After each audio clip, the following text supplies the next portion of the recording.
At na magpaparami ng maraming pera. Proven po ito. Ito, ituturo ko sa inyo mga bossing ko ha. Magbabad ka lamang po ng bawang na walang balat sa isang basong tubig. Iyan po'y makaka-attract ng swerte lalo na sa pera. Gawin nyo ito sa umaga lang at ikaw ay magwi-wish. Pagka ito ay makalipas ng isang linggo, makikita nyo may ganito na po siya.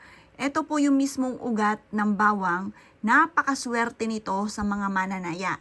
Kaya kung ikaw po ay mananaya, ito ay gugunting nyo siya dito. Yan. Tapos, ito po ay isisiksik ninyo sa inyo pong pitaka. Ang dulot nito ay napakaswerte. Ito po yung ugat na ito ay napakaswerte lalo na sa mga mananaya. Kaya kung ikaw ay mananaya, ito ang wag na wag kang magpapawala. Ito yung ugat ng bawang. Tapos itong kuntil ng bawang, pwede nyo itong kunin at isiksik nyo rin sa wallet po ninyo. Ang dulot po niyan ay napakaswerte.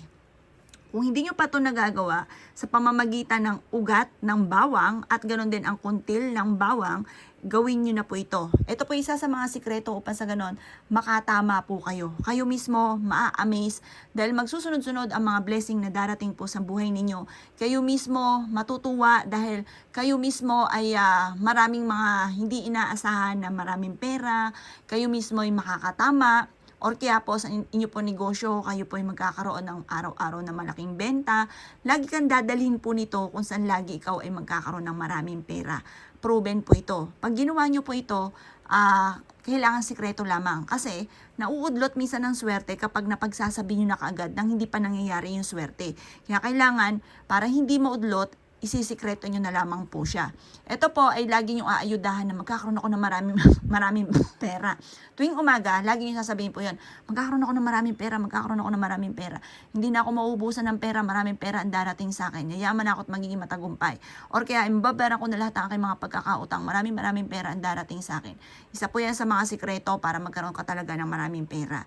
Proven po ito sa pamamagitan ng ugat mga bossing ko ng bawang. Ugat ng bawang ha. Kaya kailangan maglagay ka na po ng pinagbalatan ng bawang sa isang basong tubig at ito po ay hintayin nyo na magkaroon ng ugat.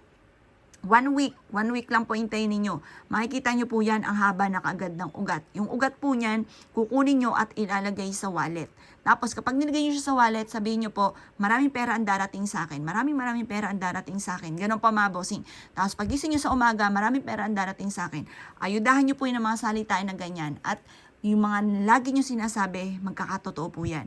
At makakatulong po itong ugat ng bawang upang sa ganon, ang inyong swerte ay nakapako na. Hindi laging aalog-alog. Hindi parang meron ngayon, bukas wala.